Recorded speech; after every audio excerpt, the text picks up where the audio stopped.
Welcome back to Tipsy Whiskey Shenanigans.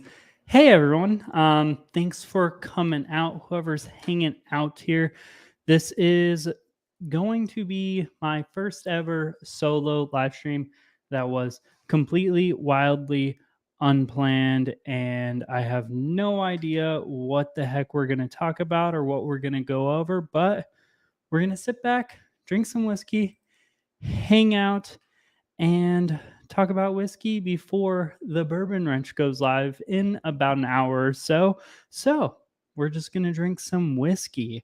Anyone hanging out in chat, what are you all drinking tonight? What are you getting into? I have a few bottles I want to try on stream, but honestly, full disclosure, since this is unplanned, I am completely game to legitimately try anything. Any whiskey out there, I'm game to give it a try. So if you see a whiskey on my back shelf and you want me to drink it, put it in chat. Let me know. And again, completely unplanned. So this is very new for me. Very, very new. I'm not expecting this to be a normal thing, but I might start doing this every once in a while moving forward, especially, like Sunday afternoon time. So, we'll see. We will see. It's super weird being on a live stream solo and not having anyone else to talk to but myself. We got Slapshot in the house. Good evening. Nothing yet to drink this evening. Are you planning on drinking now? Because that's where I'm at. I haven't started drinking yet, but I was, sitting bored at home, and I was like, well, the Bourbon Wrench is going to go live in an hour or so. So until then, I guess I might as well just give this good old stream a chance. So, first whiskey of the day, which is this bottle, but not this bottle. This is a weird amalgamation of all of the semi-cask strength or cask strength whiskeys I had just little bits of that I, for lack of better words, had to's not a right terminology ever when it comes to anything drinking whiskey or whatever. But I was, looking to get rid of some bottles, clear some bottles, get rid of some shelf space. So I blended them together. So ratios completely unknown. This is me just being dumb and pouring a bunch of bottles into one singular bottle, but it's a little bit of Wild Turkey 101, quite a bit more rare breed. Like Wild Turkey 101 is probably the worst one in it, but Wild Turkey 101 is fantastic, so no complaints there. So it's a little bit of just the normal bell mead, obviously. That was kind of the base. I think that's the primary whiskey in it. Then there's rare breed, bourbon. Then there's Wild Turkey 101, and then the Wilderness Trail cask strength I had that I got at Costco, because that was getting towards the end there. And I was like, well, let's see if we can give this blending a try, which it's a super big shame that, unfortunately, I didn't write down the amount that was going in each one of these, because this is a fantastic blend. Done a bunch of blending projects. They've all been shit, but this one is fantastic. Alec, nice to see you, man. Hey, you want to get on for an hour? Let me know. Oh, speaking of, let me see here. Slapshot says, have to take Carlota's stuff to my daughter's in 30 minutes or so. Today is a move-in day at her college, thankfully only 3 miles from my house. Will not have my first drink till after we get back. Yeah, definitely do not want to be drinking and moving. I tried that once, thought it would be a good idea. Not a good idea. Not even remotely a good idea. But you learn, you live. And congratulations to your daughter. Good luck in college. It worked out for Alec really well. Not so much for me. But for Alec, worked out really well. So speaking of, and Alec included, I am going to post the link to this live stream in chat. So anyone who wants to get on, hang out and whatnot, do kind of like a pub style type live stream is very much so welcome to. Again, I've never done any of this, but that's how you learn how to do things like that. So the link is there in chat, pinned up on top, if anyone wants to come in, hang out and whatnot. But if not, I'll probably just start grabbing random bottles from the shelf and doing reviews, doing little tasties of it, unless if someone has an idea of what they want me to do. This is fantastic though. Like, I'm so upset at myself for not writing down what I know what I put into it, but I don't know the amount of which ones I put into it. And it was a little bit better originally before I added more of the wilderness trail into it. But it's still pretty fantastic. Like, I think it's better than I mean, it might have been better than all of them together. Or it's just they weren't all shit whiskeys. So it actually came out to be a good blend, because a lot of my blends usually involve like a crappy, shitty whiskey blended with a really good whiskey. And then, just never got around to them. I'm just hopping in for a minute. Gotta finish my coursework for the next week so I can live stream. Yes, go ahead and do that. You have my permission, Alec. I'm just kidding. I don't run your life. You work too hard for me to have to organize and run your life.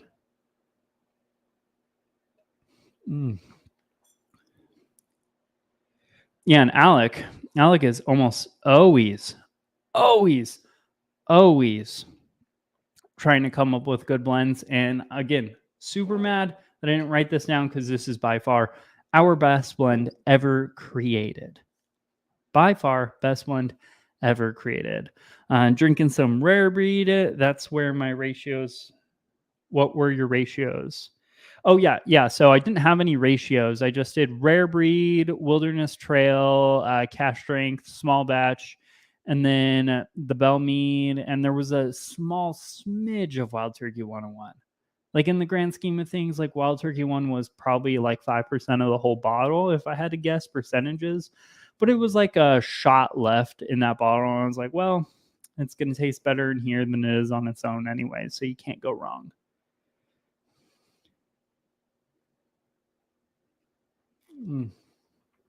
But yeah, that's just a dang good blend. Yeah, does anyone out there have any blends that they like, that they're used to making outside of 1915? We tried that, did not go well for me. I did not care for that even remotely.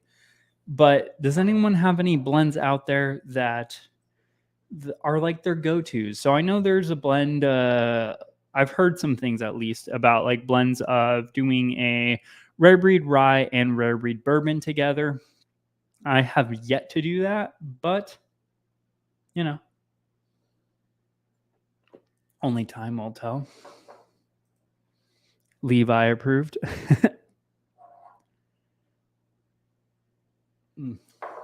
Okay, so I guess for now, the bottle I'm going to get into.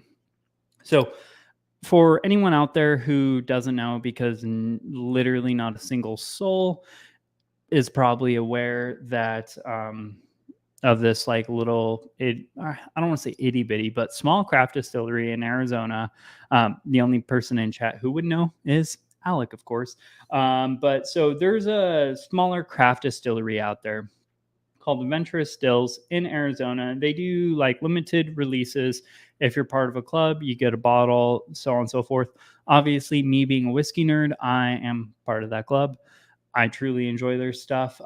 So this is the newest release, and this one's kind of a new one for me. So this is a rye that is called Cherry Bomb, and it is cherry wood smoked.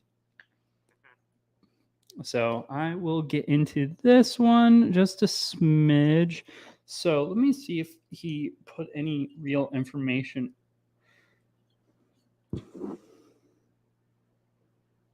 No, there's no real information about what he did. I know it's a rye, obviously.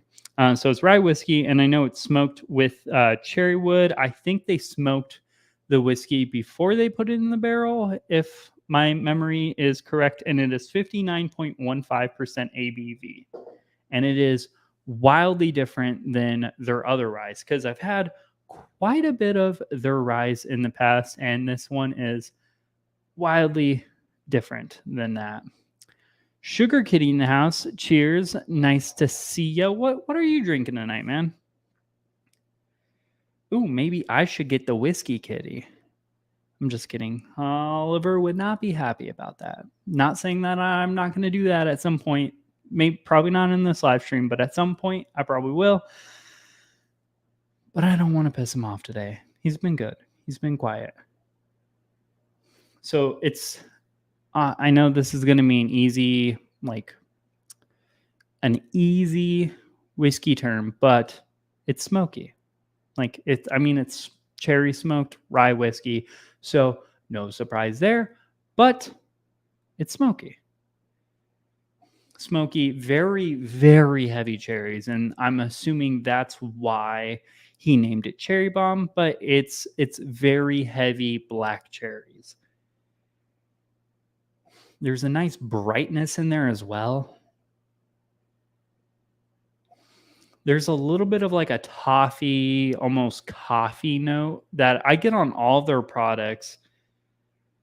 I know so this is going to sound terrible, but I did give this, the Bourbon Junkies, not this specific one, but the Bourbon Junkies, I gave one of their cash strength ryes, which admittedly it wasn't my favorite, but I thought it would be interesting because it's just wildly different. I gave them one of the cash strength ryes for their advent calendar last year.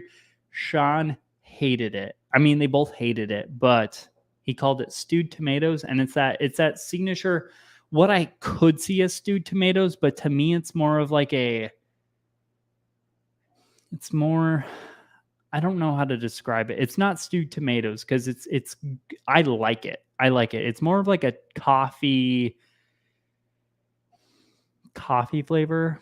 I don't know if that makes any sense to anyone in the house. Yeah, Pinch Hitter Whiskey Lounge. Cheers. Nice to see you, man. We got Sugar Kitty in the house. Debating whether to have a quick beer to start the dry week. Start the dry week. That's a shame. I have to have for medical. Oh, okay. Well, I mean, medical procedures, you got to do what you got to do to take care of yourself. I respect that completely. I mean, you can never go wrong with a quick beer. I was doing some yard work and stuff today, had a beer for the first time in a long time, and it was pretty nice. Got Top Heavy in the house. Cheers, man. Nice to see ya. Wait, I'm a wrench on this channel? Well, that's Smurfin. Are you a wrench? Apparently you are. Alex not even a wrench, and he's been on the channel for a long time, so I'm not going to put you in timeout. I'm going to add you as a mod. Yeah, who else isn't a mod? I don't know. I went through a phase where I just made everyone mods. As soon as I found out, I was like, mod. You get it. You know? If you get too wild with it, then, you get yeeted. But so far, no one's been a problem. And I mean, you didn't even know you were a mod. So, I mean, I know you're a mod, but apparently I made you a mod. Alec, as much cherry as that one did last week. So I know you're referencing the, what is it? The Traverse City Whiskey Co. Cherry. That was heinous. This is, I guess we could say this is more cherry, but it's also a different kind of more cherry. It's more cherry, but it's like an earthier, natural cherry. And then there's some nice spicy coffee, toffee, rye-esque, but it's like a lighter version of their typical rye. Just poured some basic knob 9-year-old 100 proof.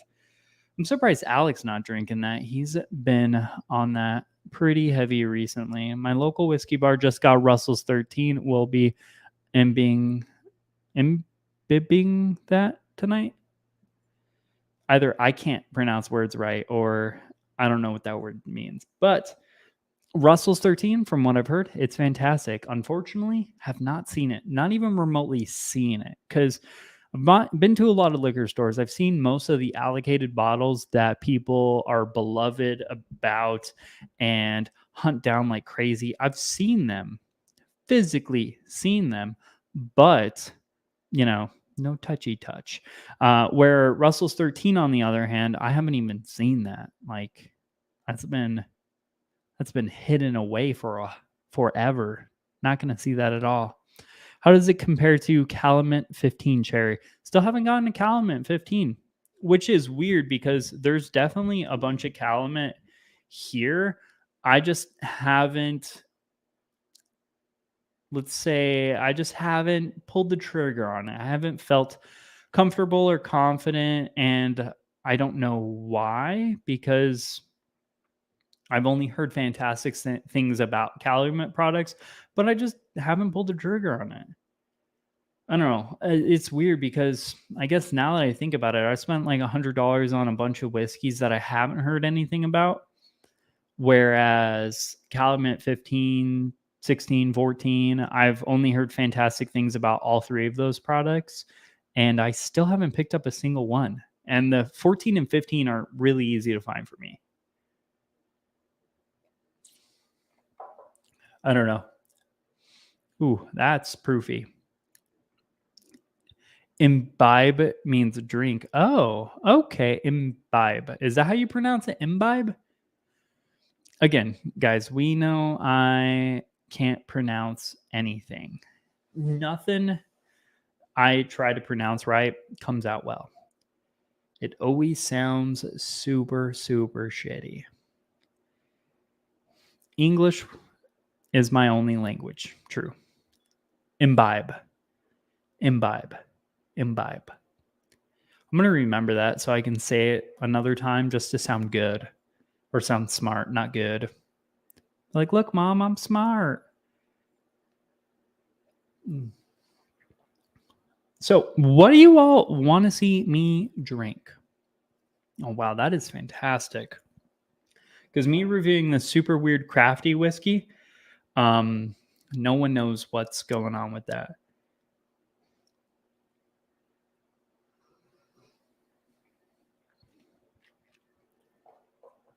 Imbibe. Man, that's going to be stuck in my head all day tonight. All day today, tonight.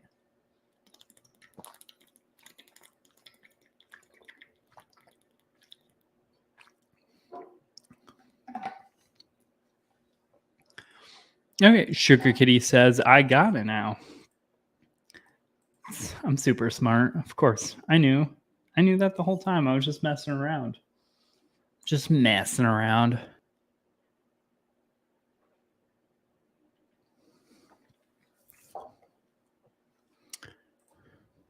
Got Whiskey Wars in the house. Cheers, man. Cheers. Nice to see ya. And if anyone is interested, doing a little, what are they called?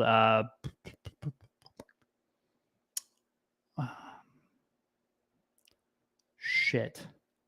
I just spaced on the words. A little hangout or whatever, like a, what is it like? Man, what is? Okay, words aren't working for me, obviously, but like, if you want to come join me on the stream, the link is pinned in the comments in chat. So just go ahead and click on that and come on. We'll chat a little face to face. Nice to see you. Let me get set up and I will pop on for a few. Sweet. So, what do y'all want to see me drink? If not, I'm just going to start drinking super budget whiskey. Actually, I might just do that.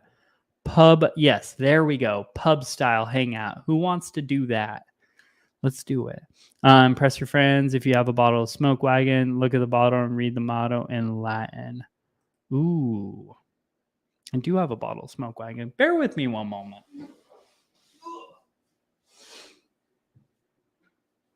And sorry, Bruno. You're just like a dog rug, dude. Okay. Whiskey time. Okay. Let me see if I can this is going to be bad. But Smoke Wagon Bourbon, Bibimus Morindum Est. Bibimus Morindum. I don't think that's right. Might contain a word you will now recognize. Bibimus Morindum Est. Unless if it's a different... No. Bibimus. Oh, wait. Let me see. Shit, guys. I am a hot mess today, apparently. Where is that? Where was that chat at? Imbibing. Okay, so is it like drink? Bibimus as in imbibe, meaning we drink. What's This is painful. Painful. Morindum est. What does that mean? Please teach me. Teach me a thing or two. OGD 114. Well, I could do that. I've already done that. But I could do it again. I actually haven't had OGD 114 in a hot minute. So Morindum.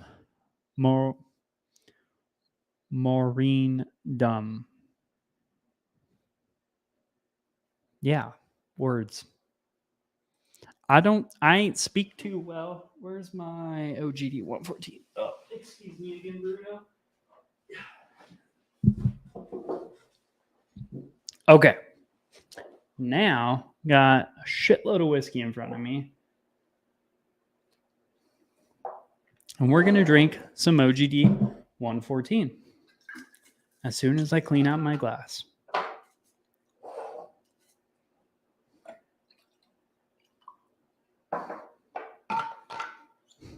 And what's everyone else in chat? We just got quite a few more people in. What's everyone else in chat drinking tonight? What are we getting into? Or I guess more so today, because it's still, I guess in most people's area, it's probably tonight. Today, it ain't 5 o'clock yet. It just ain't. But I don't care. It's the weekend. I do what I want.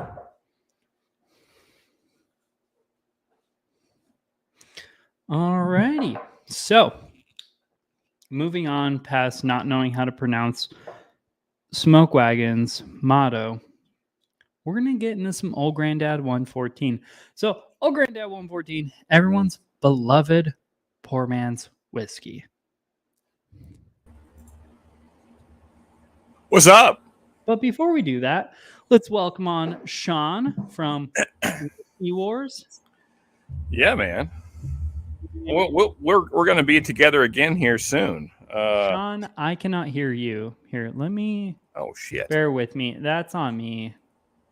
Speak, please. Words for words. Words. Okay, awesome. There we go. Yeah, that's on me. I had my computer muted. Okay, cool. That's on me. Okay. Yeah. So again, was not prepared. Didn't test anything. Hey, it's all right, man. Hey, first off, it'd be like that. I just want to say I'm happy to see you doing the hangout thing, man. This is Yeah. cool. It's kind of you in a different kind of setting than normal. So yeah, it's nice. It's very, very different and very awkward. Next time I'm gonna plan it out more when I have like a free Saturday, nothing to do, and I'll like make the thumbnail in the morning instead of like 15 minutes before when I'm finished with all my projects. So I'm like, should I do it? Should I not? Should I do it? Should I not? Yeah, it happens. And then I did it. It'd be like that. Cheers, Alec. We'll see you later. Hey, Sean, do you by chance have an OGD 114 laying around near you? I do. Let me grab it. You want to review that with me? I mean, I know we both have reviewed that solo on our channel, and I think everyone knows by now we pretty much love that bottle, but let's drink it. Yeah, here we go. let's do it. I will admit I'm a few drinks in because I did not plan on doing anything other than hang out with the wife and watch some movies. But that's all right. Hey, we'll hang out for a few, and then I'll have dinner and whatever. But on the Latin topic, I had to show this off because I'm kind of proud of it. I'm kind of learning as I go. I'm trying to read it and understand what it's about. But this is Philosophiae Naturalis Principia Mathematica. This is the original book by Isaac Newton in the original form. Hopefully that's coming through. Yeah, I can see it on my end. Yeah. So, yeah, that's kind of the foundation of physics right there in Latin. Okay. So, and you're reading it in Latin? That is correct. Yeah, the whole book is in Latin. Yeah. So here, I'll just random page here. So you can read in Latin. I mean, so if you understand Spanish to a degree, my wife is fluent in both Spanish and Italian. Mm-hmm. So she's kind of been helping me. And there's some words that are even familiar to us English speaking folks. So you can kind of get the sense of things. But more than anything, I just I saw this available on Amazon some years ago, and I was like, that's how he wrote it. Like, mm-hmm. I mean, this is like the original form of the foundation of physics. So yeah, I had to own it because I'm huge into science and all the things. Anyway, I'm rambling. So yeah, no, I mean, I think that's one that's freaking awesome. I don't think I could read a book in a language I don't understand.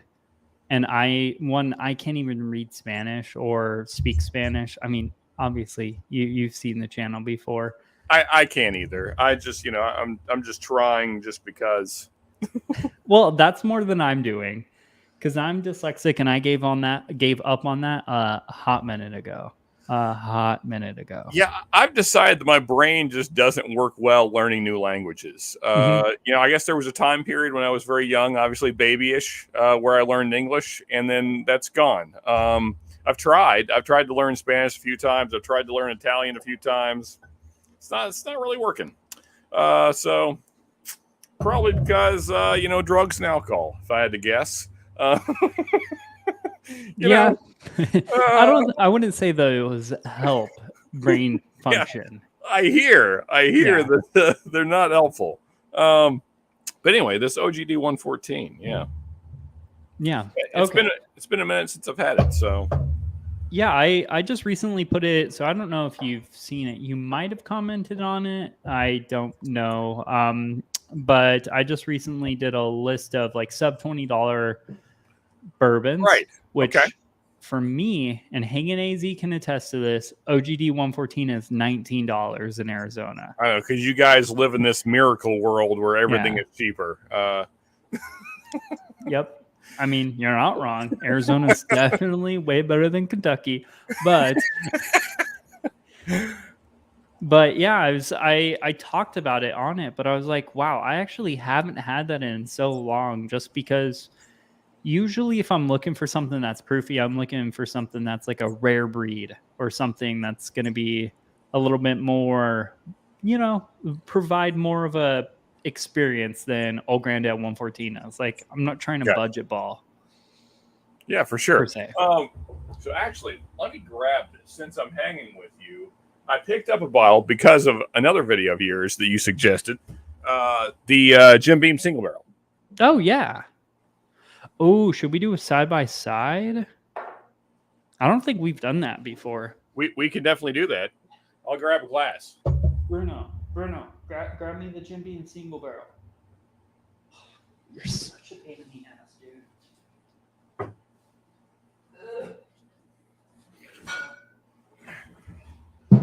Yeah, so haven't even cracked it because I was going to kind of wait to crack it with you, so this works out. Oh, okay. I was like, I hope I'm not killing a video for you or something. No. Do you do fresh crack reviews? No, because I don't think they're useful. Because you know the deal. Like a whiskey totally changes after a couple weeks after it's open. So, at least in my experience. So I usually wait until the air has gotten. Where the heck is the thing that? It's a screw top. Yeah, but usually there's either like a perforated part on the plastic or like a thing you pull. I guess it's just, we have a knife for these situations. Sugar Kitty says a few drinks is always a fun thing with Whiskey Wars. Yeah, we're gonna have a party. Yeah. Party. Let's go hard in the paint. Hey, AZ in the house. Look at these two dudes who have faces for radio. Yep, pretty much. The two most gorgeous people you've ever met or seen on the planet. Pinch Hitter Whiskey Lounge is going to get his OGD 114 too. Everyone, go get your old GD 114. I'll be like Oprah. You get old Granddad 114. You get an old Granddad 114. I mean, there wouldn't be a hard thing to do here. And thanks for hanging out last night, Jim. That was cool. I think that's the first time me and Jim have been together on my channel. So that was pretty neat. Yeah, I don't think I've done anything with him. I mean, I don't even think I really have showed up to his stream very many times. I'm more of a morning person, so I don't stay up too late, unfortunately. And so a lot of people, especially who do the pub style stuff, it's super late in the day, or it's on like a weekend time like this is, which I don't reliably have off, obviously, outside of today. Yeah, that's similar issues here. I'm generally up pretty early for work, so I very often miss Cheech and Pinch Hitter Whiskey Lounge and Scott with Fifth Quarter Tailgate and a lot of the guys that go late, which sucks because I love hanging out with them. It's just don't get to see them much. Yeah, no, we're in this transitioning phase where week to week we could be going at 6 o'clock or 8 o'clock our time, depending on Alex's schedule, just because he's been having some hard times scheduling things lately and whatnot. But we still want to obviously go live on Thursdays. So like on like the 8 o'clock ones, I'm going to be like, okay, guys, like this is going to be a little bit of a shorter live stream. Not going to lie, but it is what it is. What time are you typically? Are you also up early for work? Yes. Yeah. If I can manage it, at least. Right. Okay. Gotcha. Hanging AZ says my OGD 114 is hundreds of miles away in Parks AZ. Where you at, Hanging AZ? Well, to be fair, usually price is around 25, but it goes on sale for 18 to 20 at Total Wines. I've never seen it for less than 19 or for more than 19 at a Total Wine. Or maybe I just go at the perfect time. So you got them both poured, right, Steven? Yes.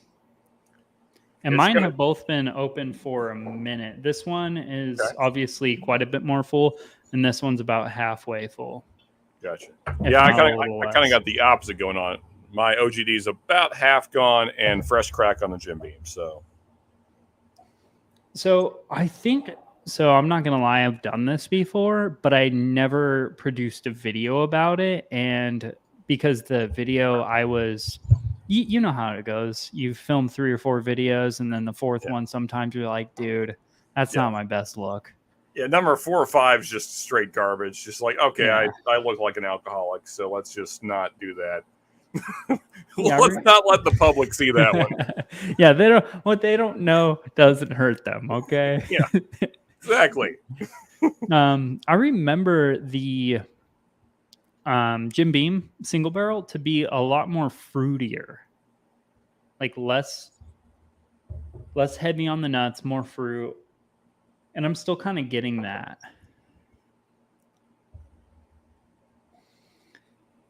I will say, I'm just continually kind of nosing the two. The Jim Beam is starting to open up with air as I'm spinning it around the glass, and they're becoming more similar. Jim Beam was lighter at first, much lighter, but now that the air is getting into it, the flavors are really kind of starting to come out.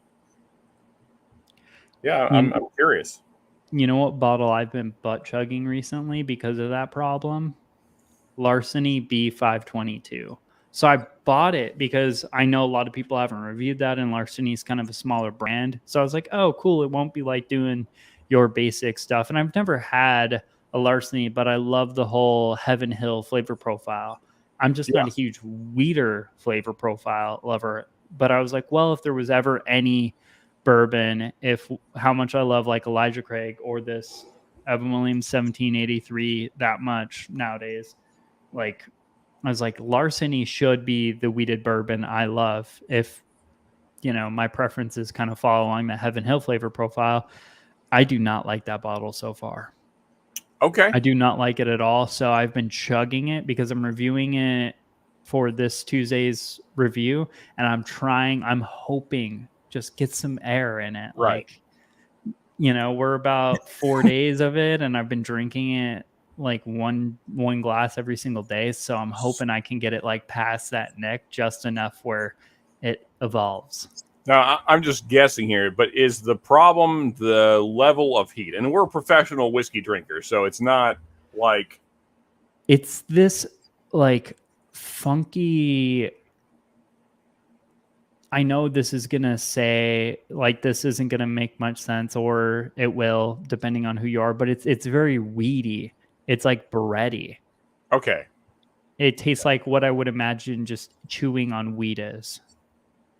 Gotcha. And again, I'm more of a rye bourbon flavor profile lover, so that's just me. And I'm not going to murder content and go into depth about it, but it's just it's not my flavor profile. Like, personally, I doubt it's a bad whiskey. I mean, $65, 120 some proof, 6 to 8 year old wheated bourbon. Now, so is this your first Larceny barrel proof? Mm-hmm. Or yes. Okay. Yeah, so I don't know if that's maybe just the profile. Like, I know Normal Maker's Mark I don't like, but I like the 46 series. Right. So I will say, like the ECBPs, they vary quite a bit. So I got 3 here beside me. This is the A122. This thing drank ridiculous hot. Like, I mean, I drink barrel proof stuff all the time, and this was like wow, okay, this is and the proof point was not really that high. It's 124.4, but just to my palate, it came across as really, really hot. And so after air got into it, I mean, it's almost gone now, but after air got into it, it got better. But yeah, it took a while. Mm-hmm. That said, the B521 was I think that actually was my whiskey of the year last year, it seems like. So they certainly vary, because I don't really care for the A122 that much, but I love the B521. So yeah. Have you had the 22 yet? I have not had the B522. I haven't even seen it. I saw it on the shelf. Again, you don't really have Total Wines like I do, so you don't go to them as much, but they always have like this front shelf. They'll either tuck away things in the like middle of like just the normal shelves, kind of like hide them, like, oh, I'm just randomly going to put a Stag Junior up here, and then if someone's walking by, it'll be like their lucky day or whatever. Or they'll have just everything up on that front shelf. And I just randomly walked in to buy a cigar of all things. Yeah. And if my mom's watching this, I'm sorry. But past that, it was like I walked in to buy like a $5 cigar just to have a cigar. And it was sitting there on that like little front display. And it's the first time I saw it. And I was like, wow, that's the new one. And I was like, and it's already here. I was like, okay, that seems like a good channel content decision here. Yeah. So, yeah, I mean, I don't know. I haven't checked through the YouTube Whiskey Tube stuff, but I'd say you're going to be one of the first, because I can't recall seeing a B522 review yet. So I don't think I've seen any. So I wanted to also give it a try, because I've been a huge notorious hater of wheated bourbons, and I know a lot of people love them. Like Dwellers, I'm like, yeah, it's okay. And Maker's 46, I actually do really love those, but outside of that, I'm like, And the Normal Larceny, I didn't mind when I tried the Normal Larceny, because I had just like a mini shot, like 50 milliliter bottle of it. And I was like, well, it tastes like a $20 bourbon. Like, it's like, yeah, it's nutty. It's a little weird. For what it is, I think it's cool. I think it blows like Weller Special Reserve out of the water. I think it's far better than that. I can't imagine Weller Special Reserve is fantastic. I've never had it, but I'll send you some. I'll send you some. Not going to hold my breath. Yeah, that way you never have to worry about it. I'll send you some, and then you can just mark that off your list. Yeah. Well, yeah, I mean, I got the 12, and I thought the 12 was like the beloved version of it. That or the Antique 107. And from how I feel about the 12, I mean, I would definitely hands down buy like a full proof or an Antique 107 if I found it for a good price point. yeah. But I'm not going to break my heart and soul for those. Not even. Yeah, I mean, I think what kills that, just like my thoughts on Eagle Rare, is the proof point. Like, it's the proof point's so low that it just kind of becomes uninteresting to guys like us that are really, really into drinking whiskey. I mean, when you, especially if you're drinking barrel proofs with any regularity, like a 90 proofer is just not that exciting anymore. I mean, unless it's a really exceptional 90 proofer, and I just don't think that is. I don't think the Weller 12 is that exceptional. So. It's fine. There's nothing wrong with it. It's just kind of like, it's there. Yeah. No, I get exactly what you mean by that. Sorry, let me get caught up on chat, and then I want to deep dive these whole things. Jim is fun guy. Haha. Man, that's like the oldest joke in the book. It is. I'm a fun guy. AZ's a funny dude because sometimes he'll hit me with some like crazy far left stuff that like catches you by surprise, and then sometimes he'll just go old school. So he's always fun to have in chat. Yeah. Hey, we hanging AZ. We still need to do like a bottle swap or something. Because I have told you throughout the last like 6-7 years, however long we've been live streaming and you've been hanging out, because you're probably like one of the day one homies of us live streaming. I've been telling you, be like, dude, you're from Arizona, just get a bottle from me or just get a sample from me. Like Alec can contest. I have like 40 or 50 sample bottles that I've cleaned in my dishwasher, super clean, but just they're not filled yet. So if you want some samples, come and get them. So I've promised a bunch of samples to you. I don't even know what, but I was like, dude, here, take it. It's yours. You're welcome. Also, AJ makes a good point because I did send him a bottle of Weller SR not too long ago. And so, yeah, he could certainly get you some cheaper than I can. So. Okay. Sugar Kitty says those extra late end up on 5 a.m. my time. They can be fun if they're still going. That's crazy. I can't imagine like live streaming so late that someone else is like using you as your wake up. Yeah. I don't know. Yeah. To my recollection, the latest I've ever been up was 5. Well, we killed the stream at like 4:30, but then backstage till about 5:30. But that was a rough next day.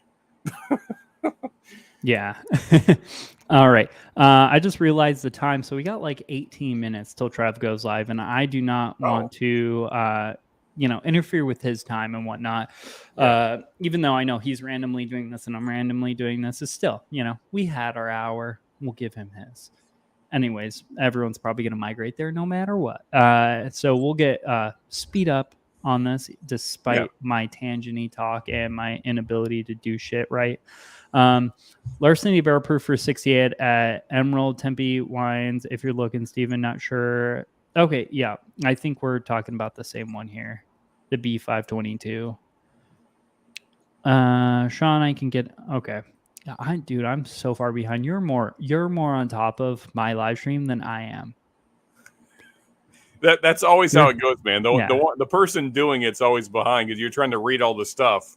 It's just the way it is. Good old Mohammed. He's a guy I met when we were going through drill sergeant school. Drill Sergeant Mohammed Maranda. What shoes does a ninja wear? Sneakers, because they are so sneaky. Man, that's a knee slapper right there. Dad jokes for days, man. Sean was with me. Someone's definitely coming up in my house. I think it was crazy. With Slapshot. I think it was. Yeah. That is too much. No. All right, let's get into this. OGD 114. Because I need to re-pour that because I've been just sipping on it casually. And some Jim Beam single barrel. Jim Beam single barrel. Yours is 108 proof, right? Yes. What's your barrel number? Just out of curiosity. Barrel number is JB, which obviously, and Mhm. then 000178209. Dang, we don't have the same barrel. Not that I expected that, but Yeah, it'd be kind of weird if we I did. had hopes. Yeah, mine's JB 00031111131. Okay. One. I like if Ben were here or somebody that like knows all the numbers and things, he could probably tell us like when it was produced and all that kind of stuff. But I don't know those things, so whatever. We'll just roll with it. Maybe it's on. Wait a second. Actually, there's a laser engraving here on the back. Very hard to make out of my lighting. No, it's definitely not a date. Mine says L1277 Charlie Lima Hotel 457080751. That just seems like another like laser code number thingy thing. That means nothing. So Charlie Lima Hotel must be universal because I have the same thing. Yeah. That I can't. There's the in between the L1. I can't really read those middle numbers. Is it like a 277? Not that any of this really matters. It looks like it looks to be 309, but I could be wrong because it's really faint. Okay, yeah. So that probably changes. That might just be as unique as the actual barrel number. Could be, yeah.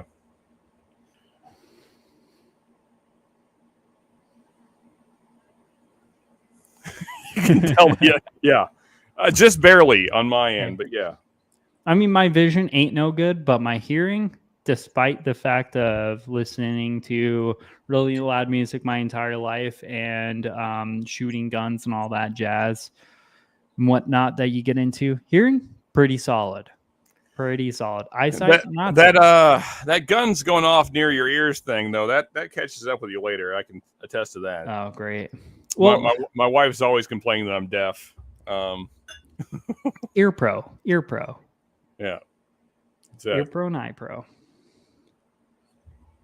Have L because no, I've had a couple go off very close to my head without hearing protection, and yeah, it's you get the ringing going on for a while. I know how that goes. It's like 5 days later, and you're like, God damn it. Yeah. You're like, thanks, tinnitus. Yeah. Please go away. I will say, just initial impressions. I think that the Jim Beam is a better drinker than the 114. Yeah, at least on my end. So, I mean, at least again, my prices are a little wild, but it's the difference of a $32 bottle. I think it's like 30. It's somewhere between 30 and $35, and then a $20 bottle in my area. See, here I wouldn't say they're flip flop, but they're here. OGD 114 is usually 29, 30, sometimes 32. And then the Jim Beam single barrels are generally between 25 and 30. So they're very close. Okay. But sometimes the Jim Beam will be cheaper, but it's always fun to find out what people are paying for stuff. Yeah, they're both very nutty, which, I mean, that's kind of expected, seeing as how we're dealing with Beam products here. By the way, Hang and AZ, we do need to get together because I would definitely love to try those out. But so what's your ideal drinking proof nowadays? Because mine has changed. Mine used to be like 120. Yeah, so I kind of went through that phase for a while too, where it was like nothing but barrel proofs. And so I would say now it's kind of a harder question because I kind of go all over the place in one day if I'm drinking. So I might start with, say, a 90 proofer just to start the day off, like Lost Monarch or something like that. It's a little more interesting. And then kind of work into a good bottle and bond 100 proofer or just something around that range, and then jump up to a cast strength. And so, but sometimes, you just go straight to the cast strength. So it's kind of all over the place. It's really more of a mood thing. It's just, I haven't tried that in a while. So let's grab that. Okay. Yeah. I've recently found myself gravitating towards things that are around like 110-ish. Like since I got back into whiskey from being gone, like I would always be like, oh hey, I love just drinking stuff at like 120, but now like I mean I truly still enjoy barrel proofs and that's fun. But I do that when I'm getting like nerdy into stuff, or maybe I Yeah. just want to drink a barrel proof. But if I had to choose like an ideal proof where I'm like, I think I'm getting enough passive flavor, whether I want to get nerdy about it or not, but I still want to be able to like drink that's not going to slap me on the ass too hard while I'm just trying to like sit back and watch a movie with the wife or something like that, I go like 110. 110's been working really well for me recently. Well, if I'm being honest and thinking about what I've been buying lately and what I've been going through and what's going empty, I guess I'm probably in the same boat, really, because I've been getting a lot of makers picks, like the private selects and 110. store picks, and I'm on my third bottle of FAE-02. So so that's right around that range. Yeah, and there you go. Yeah, I That's mean another... this is a blend, but this started out from me killing another one of these bottles, buying another one for $35. And this is 108 proof, and then I've been crushing Wilderness Trail small batch cash strength, which is like 110. I don't know, 110's just been a great proof for me to like enjoy it, whether I want to take it serious or if I just want to drink. Yeah. Like, Yeah, when you get into 120 plus, especially 130, like you kind of need like time alone with that. Like that's not something you're not gonna like sit and watch a movie drinking like Jack Daniel's barrel proof. Like it's gonna light you up, but it doesn't go well. Yeah, you're gonna pass out during the movie. That's what's gonna... Hey, sometimes it depends who picked the movie. Sometimes it's okay if you pass out during the movie. I hear you. Sometimes she picks out like a rom-com and you're like, come on, this is not a good rom-com. Time for a barrel proof. Yeah, you're like barrel proof. You lay on the couch, you start kind of cuddling into the pillows, and then you're just like, hello, good night. Yeah. Like, sorry, sweetie, I'm just really tired. It was a long day. What can you do? Yeah, Sugar Kitty says, has a client who's a battleship operator operating the big guns. Needless to say, hearing loss is dramatic. Oh, yeah, that's... Well, because so even like in cases like that, like Ear Pro, like I think, I don't know exactly what caliber, but there's certain caliber of weapons, like big guns, like I think even above like 50 cals and stuff, that no matter wearing hearing protection or not, like that's hearing damage. Yeah, just don't be near them is basically the... Yeah, because I've shot 50 cals with hearing protection and I haven't experienced any sort of like intense ringing or something like that. I've gone full auto with that too. Exciting. Very fun stuff. But I would say the craziest thing as far as like loudness I've been around like old school cannons, like Civil War cannons without hearing protection. That's pretty damn loud. That's just old school black powder. Yeah. Like you shove a bunch of high explosives into this like little cylinder. I mean, not the firearms mechanics or like have really like evolved past like shoving explosives into small little tight cylindrical spaces so you can throw things at other people at really high speeds or other things like animals and whatever. Like not that that's really evolved. Shove a goat in there. Hey, I watched Pirates of the Caribbean. They threw forks. Okay, it's true. Things happen. Yeah. Sugar Kitty says, if you get a cash strength that is in the 110 range, then that's more craft oriented with the low barrel entry proof. Well, I mean, even rare breeds like one. Also, while Steven's looking around, cheers to all the people who just came in recently, to Brian, Stacy, Mr. Great Shot, all you great people. Cheers to all you. Peter White. Peter. You're so much better at this whole chat thing than me. You got to train me. I'm like squirreling. Between talking to you and being like, shit, chat. Yeah, cheers, everyone. It happens all the time. Like Joe, when Joe is on with me, he's always like, right there at the bottom of chat, and I'm 10 minutes behind. Joe's even better than both of us. Joe's insane at it. I just don't even see it. I don't know how it's done. off to unload my last car at my daughter's place. Well, congratulations. Hopefully she does well in college. We'll see you later, Slapshot. Yeah, man. Cheers to you, brother. Cheers. Yeah. So, cheers. If you had to say which one you like better, shit, I don't know. I'm torn. I mean, they're both cool. It's just I feel like that the Jim Beam single barrel has a little more going on as far as depth of flavors. I think there's a more filled out palette there. Like, not that the 114 is like one note, but there's just not as many notes to pick out. It's very nutty. It's just, it's very heavy on the nuts. Yeah. Very nutty, very brown sugar, very caramel, and, just kind of your typical bourbon stuff. And that's about it. As you pointed out very early on in this, there's kind of some fruit notes showing up in the single barrel that you don't really get in the 114 that kind of make it more interesting. And even on the nose as well. The nose, I would say the nose on the Jim Beam is far better, to me anyway, than the 114. It's more interesting. Yeah, nice, bright, kind of red fruits is what I'm getting on this single barrel. Yeah, it's just I think it's a better sipper. Yeah, I completely agree. I think the Jim Beams, it's just overall better.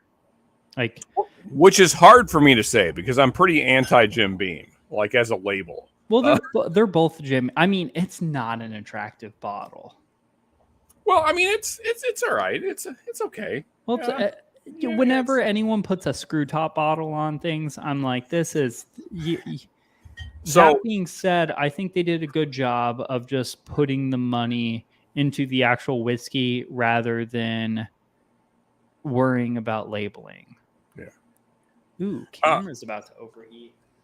I will say this. OGD 114 may have the greatest cork pop in all of whiskey. Did we get that, folks? Well, let's go one more time. I heard it. It's just the perfect. Oh, it's so good. Yeah, that is pretty good. It's probably because it's so thick. Yeah, it's just thick. Yeah. So thick. Yeah, that one wasn't as good, but anyway, yeah, great cork pop on the 114. Yeah, not that matters, but yeah, I mean it's a little nice. It does give some extra points for sure. And Steven, I'm just gonna throw this out here. You do whatever you want to do, but I'm just gonna throw this out there. Now we don't want to roll over on people's time tremendously, but if your show goes a few minutes over, it's okay. We all get the nature of the business, especially when you're doing the hangout thing. You can't just end the conversation at, 8:00 because that's when somebody else is going on. That's just, And so I think everybody I've talked with Trev. Trev's a great guy. Oh yeah. He gets the nature of the business. And also there's so many of us now that you can't expect somebody just okay, I'm starting now, so you got to end. That's not really a reasonable thing to expect of anybody. So I'm just saying, I'm not saying we want to cut hours into a show, but if we go a little over, I don't think it's a huge sin on your part. So no. I wanted to be relatively done around this time because there are still some things I do have to do regardless. But yeah, no, I mean, we're not going to end this at exactly. I mean, we're pretty much at the exact time anyways, and we got some conversations to finish regardless.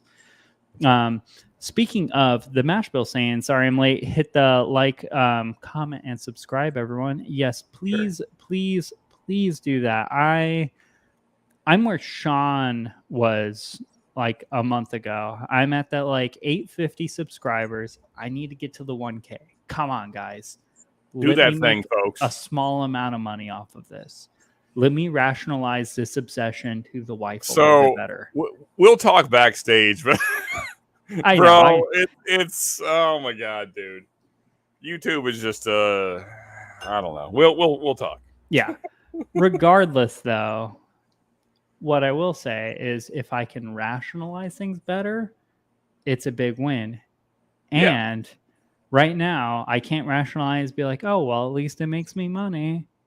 So And hopefully the girlfriend, wife, whatever the case, doesn't fiance. I know a fiance for sure. Hopefully she doesn't see this, but I will say it does help to say that, well, YouTube is paying me to do this. Yeah. And the amount, you don't have to specify the amount. No, the amount, I know the amount's going to be but very, it is legit that they are paying you. Yeah. Very small. One thing I will say, just as a forewarning, get used to making 8+ minute videos. Just going to throw that out there. Okay. I mean, I do that. I've always wanted to do like 5 or 6 minute videos because I'm like, oh, it's easier to digest a video that long, or like whatever the comment or thing may be, because I like to ramble and rant. Yeah. And I've always been like, oh, I'll make a shorter video so then maybe more people watch it for a longer distance instead of like 1 or 2 people watching all the way to the end.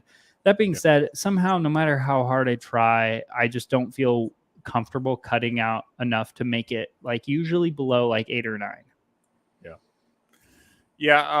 Like I was kind of really working hard at getting under that kind of 5-6 minute mark, just because everybody's in a hurry these days, it seems like. But ends up that YouTube's mark is the 8 minute mark. If you don't put out a video that's over 8 minutes, then they're not going to play ads on your videos, which means you don't really make any money. Oh, well, that's unfortunate. Yeah. How about that? Well, hey, I mean, at least you know what you need to do. You can, do it moving forward. Unfortunately, your back catalog. Oh, well, they don't monetize that anyway, so it doesn't matter. Oh, okay. Well, it don't matter none. Yeah. Of course they're not going to.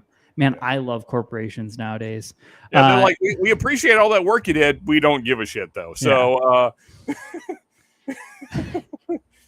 man, this could be like a never-ending conversation about how terrible everything is, but we're not going to get into that. Hinaz says, back to whiskey. Yeah. Have you tried the old Granddad Bobbum and Bond yet? No, I have not, but I would love to try a sample of it. Sean, have you ever tried that?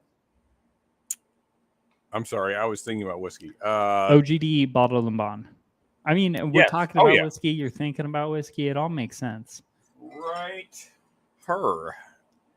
So what do you think about that one? So when I did the Bottle and Bond comparison a month or 2 ago, this was my winner for sub 25. So yeah, I think it's excellent for sub 25 Bottle and Bonds. Okay. Well, I guess maybe I need to get it. I haven't seen it though. Given I do shop a lot at Total Wine, and I don't think they carry it there, but I still haven't seen it. Okay. Sugar Kitty says, when you have a Knob Creek wax, screw top actually looks good. You talk about like putting that wax on your screw top, kind of like the what are those makers? Little makers screw tops. I don't know. Have you ever done that where you put wax on your bottles after you've purchased them? So I've never done that part of the Maker's Mark experience. I've done the general tour and mainly just hit up the gift shop, and also they have a pretty nice restaurant, nice bars there. I mean, like in general, Maker's Mark is one of the nicer distilleries to visit just because the ambiance and like they have their stuff together. Like they know how to present whiskey in a really nice way. And they have really cool people that work there. So, but I've never done the wax dipping thing, mainly just because it's typically what you're dipping is a standard bottle of Maker's Mark, and I don't have any interest in that. So yeah. Even if it was a cash drink, I'd be like, can I just dip a Maker's 46, please? Yeah, please give me a 46. Of anything with 46 on it's good. Yeah. Yeah, and I know they're at Bevmo, and I just don't shop at Bevmo. I haven't seen a Bevmo around me in forever. Sugar Kitty says, I found stores wait. Let me just Control-Delete that. I found stores here often have one or the other, 114 or Bib. Well, honestly, this could be wrong, but I'll just take 114 over Bib, though. But that's also because I can get it for $19. So Yeah, I would say that's a safe bet. Yeah. I Steven, don't I know. will I still be lean right Wild back. Turkey 101 over.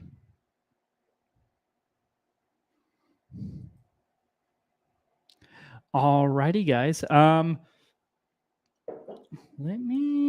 So final pour for the live stream because I don't want to cut too deep into Trevor's time, and I also got a lot of stuff to do today. I just wanted to go over the whole Evan Williams 1783. So that's a new pickup for me. I'm likely not going to do an actual legitimate review for it, so I thought might as well, get into it here on the channel live.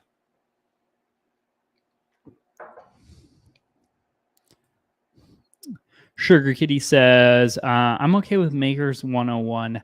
Out of all the normal Makers products, I think 101 was my favorite. That being said, don't remember being like wildly blown away either. Like, I don't remember it changing my life by any means. Hanging Easy says, I get them on Venmo, Ray and Priest area east of the I-10. I'll have to Google search where Bevmo is. But without further ado, let's get into the Evan Williams 1783, which is another screw top. Starting to see a theme here. Starting to see a little bit of a theme. Screw top whiskeys.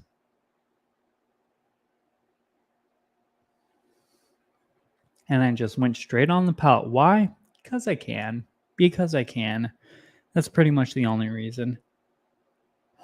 Honestly, this seems like a super budget Elijah Craig, which makes sense because it's Heaven Hill, but it has that Elijah Craig-esque flavor profile. It just seems to be a little bit more of a budget rendition of it, which, again, it all makes sense. But that's kind of where my mind instantly goes upon smelling it and tasting it.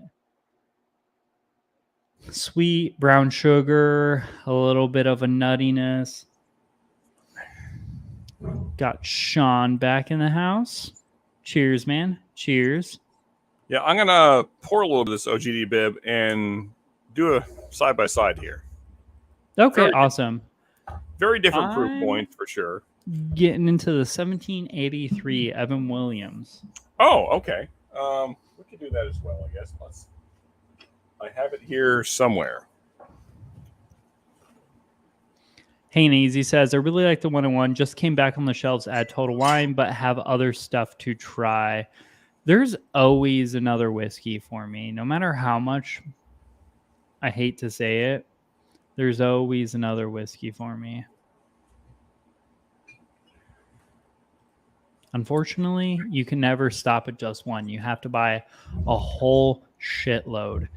And next month's project, I'm building another shelf of whiskey. Hey, so actually, I'm going to announce it here because why not? I'm going to have a monetization party here coming up shortly. This coming live will be for Patreons. After that, though, we're going to do the monetization thing, and I'm looking for suggestions on a celebration bottle. Let's call it. So, Steven, if you have input, then feel free. We're going a little bougie this one time. So 100 plus ish. Doesn't have to be 100 plus. Like if you know a really good bottle that's sub 100, then that's fine too. Save me money, but kind of a celebration bottle. So I'd have to think on that.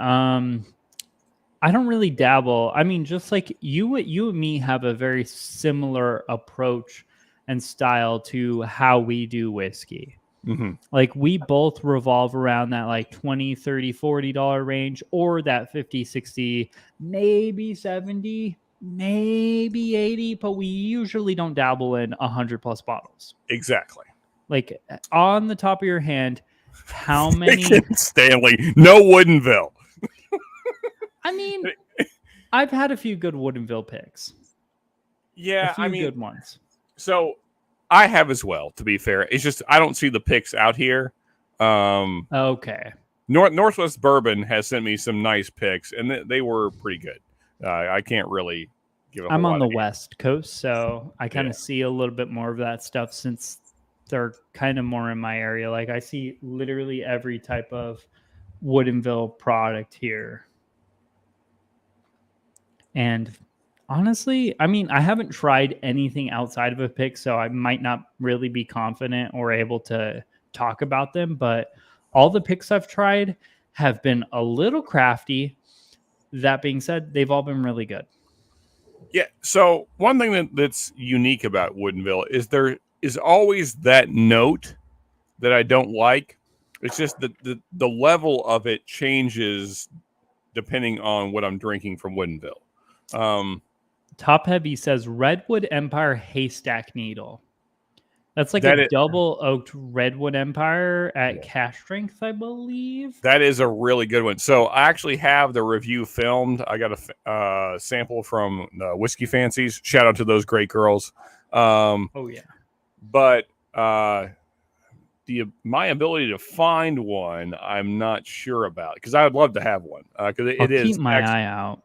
Okay. I saw it once on the shelves and I passed on it because it was like $100 and some bucks for a Redwood Empire product. I don't trust that. And since then I found out it was fantastic. Didn't see it again. But I'll keep my eye out. I'll keep my eye out for like around $100 bottles. Because like honestly, I have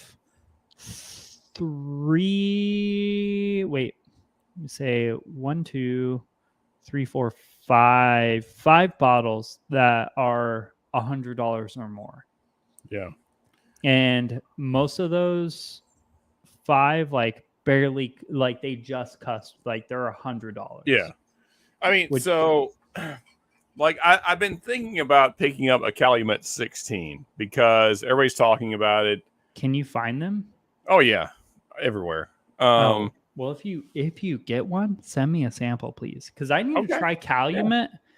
Because a lot of people have been saying, I mean, even previous to this live stream, or not previous to this live stream, previous on this live stream, Sugar Kitty, I believe, was bringing up that I needed to get into the Calumet series, and I just haven't pulled the trigger on them because I don't know. I get struggle at buying $100 bourbons because I got responsibilities. Exactly. Other things. So when I hit 800, I bought this bottle just to kind of celebrate because I was getting close. You know, I got the Sam Houston 15. Ooh, and how's that? Well, it's gone, and most of it went to samples because I didn't care for it. Like it was okay. My personal thought on it is, it's like a Brown-Forman product, even though it's not. It's Barton. Well, Brown-Forman and Barton have that banana-y note. It's yeah, just Barton's is more of like a nuttier version, where Brown-Forman's more of like kind of a sweet one. If we wanted to get like down to brass tacks, so generalizing things. Like I will say, this doesn't have the 1792 banana note that you think of when you think of Barton, but I mean it's there, but it's kind of more subdued. What I didn't care for on this particular batch, for those that are wondering, this is the KY4 batch, is that like the finish is really strong black pepper to me, which is okay, but it's just not my favorite finish. I mean, it's on a not bourbon, like that's a little weird. Like black pepper on a bourbon. Yeah, it's not like a sweet kind of spicy. It's just kind of like this muddy spice black pepper, you know, and like it's fine. It's just that. And so I sent samples out to a lot of people. Like, am I crazy? Like, do I like, you know, am I broken? Did I get COVID? Yeah. What's going on? Yeah. and what's, because funny enough, I had COVID not too long before that. So I was like, is my palate off? Like what's, you're doubting yourself. Yeah. And so I sent it out to a few people and they're like, yeah, it's okay. And And the thing is, this is a $130 bottle. I got it at Kroger at SRP, thankfully.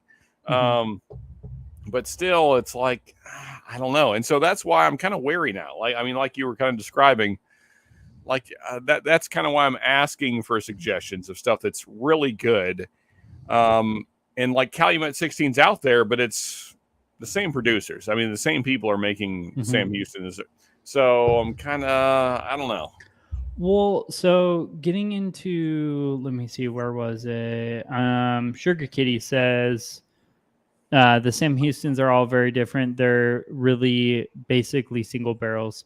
Barrels, variants, all that shit going on. We don't need to deep dive that. Yeah. Yeah, this is a three barrel batch, just FYI. Yeah. That being said, the Calumet 16 is a blended project. Yeah. So I would trust more in people's reviews. It's like reviewing a single barrel pick of something and just generally assuming that every single barrel pick from, say, we'll go into Woodinville because you just love to shit on them. I actually do kind of like them. Yeah, that's like getting one Woodinville single barrel pick and being like, all Woodinville single barrel picks are fantastic. But that being said, they're all very different. They're, like, just because you liked one doesn't mean you're going to like all the rest. You may like one and hate all the rest. So I would feel more confident getting into Calumet 16 than Sam Houston 15. That being said, I would still not really feel confident getting into either one of them just because I don't like spending over like $80 on whiskey. Yeah. I don't love it unless if it's something I absolutely positively want to get deep into. And that's the thing is that Calumet 16 is at SRP is $135. So it's not cheap. So I do have a Calumet, like basically a little over a half bottle coming from Todd from 21090. So I'll kind of see what that's about here shortly and then kind of make my decision. So I may have a 15 and a 16 soon that I can send out to you as well. And then you can kind of decide for yourself, kind of like I am right now. So if I love the 15, I'll probably buy the 16 and maybe that'll be my celebratory bottle. We'll see. Yeah, all I got is for like the celebratory, like 100 is the Master's Keep 17-year-old bottle and bond, which I got for $200, and it's fantastic. But is it two to three times better than any whiskey I've ever had? I wouldn't say so. Yeah, it's pretty fantastic. Like it's by far objectively the best bourbon I've had. Yeah. But it's very different all the same, but it's the best experience I've ever had in bourbon. And then there's the I'm drawing a blank on that bottle, the tubular one. The Middle West Spirits Double Cast Sherry 6-year-old one. That one, again, I didn't buy myself. It was sent to us by Middle West Spirits. But I truly enjoyed it. Would I have bought it on my own? I mean, now having tried that one. Right there. Yeah. It's so hard to do this it accurately. Is. Now that I've tried that one, I'm going to buy the rye because I love port finish. And the rye, I'm going to buy it. Have I bought it yet? No, but it's on my hit list. Oh, I lied. I have 6 bottles. But there's the Craig Isle, which was a gift. So that's like a $250 scotch. That was bought for me by my stepdad. I don't have that kind of cash. So these 2 bottles that are by far like they're leagues above all my other bottles. Like I can't in good conscience ever like tell someone you gotta buy these. You have to buy these. These are mind blowing. They're really freaking great though, but they're. Well, I mean, it's a lot of money. I mean, that's kind of the nice thing about this bottle. Like it was distillery only, so I can't even tell somebody to go buy this because it's impossible. I mean, unless you live within like driving distance of the distillery, and also 8 Or months you ago. know someone who's in living distance of a driving distillery 8 months ago. Yeah, I mean, because this is probably my favorite bottle of all time, but you know, That's a $200. Bardstown, right? Yeah, so this is the Bardstown Pfeiffer Pavitt, the XO. So this is not the standard Pfeiffer Pavitt, which that was available basically everywhere. So this is aged nearly twice as long, which if you like a wine, like a true wine finish, like heavy wine influence, red wine influence in your bourbon, then it's freaking amazing. Which I love red wine and I also love bourbon. So for me, that works great. But some people are like, oh, this tastes too much like red wine. I'm like, well, that's kind of the freaking point. But you know, if you don't like that, then I get the complaint. But for me, that is my kind of celebratory bottle for special occasions, and it's getting really low, so I need a new one. You need a new one. I mean, honestly, Calumet 16, one, you're getting a year more. You're getting a year older. 16-year-olds a pretty insane age statement. That being said, I've noticed I kind of prefer the whole like 12 to 14-year age statement. Like 12 and 14 is kind of my ideal oak where it's not too oaky. But Yeah, it might be worth the risk, might not. I would love to hear about it, you know, if you do decide to take the risk. yeah. I mean, so I'm sorry, I'm like raspy for some reason today, but so I'm man, excuse me. So I'm getting the bottle from 21090, the 15, and so that will kind of give me an idea of what I'm getting into. I hope. I've heard the 16 is just a better version of the 15. So if you like the 15, I would say pull the trigger on the 16 without hesitation. So if I like the 15, I know where to find the 16. And if I like both, then I'll send some your way. That way you can also make the same decisions, because at least around my way, I'm still seeing the 15 and the 16s are basically sitting. So, you know, maybe it's worth a buy. I don't really know yet. Also, like, sure, Kitty, I don't know if you said this backwards or if you're just joking. Anything over $100 should be buy before you try. Like, that feels backwards to me. But yeah, that I want to swap those, but unfortunately, if it's over $100, likely the bar doesn't have them. Exactly. So it usually has to be a buy before you try. Unless if the bar has it, then you're spending like $30 for a pour to get a pour of something that's like $100. You're like, holy shit, I just spent almost a third of what it would cost to do the bottle just to get a little sample of it.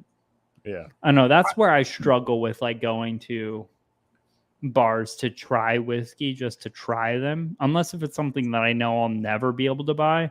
I usually don't buy it at the bar.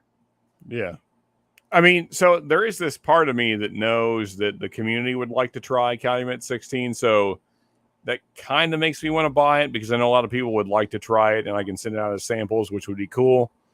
Man, my voice is not doing well today. I need more whiskey, I guess. I don't know what the problem is. Yeah, I just gotta lubricate it, you know? Yeah.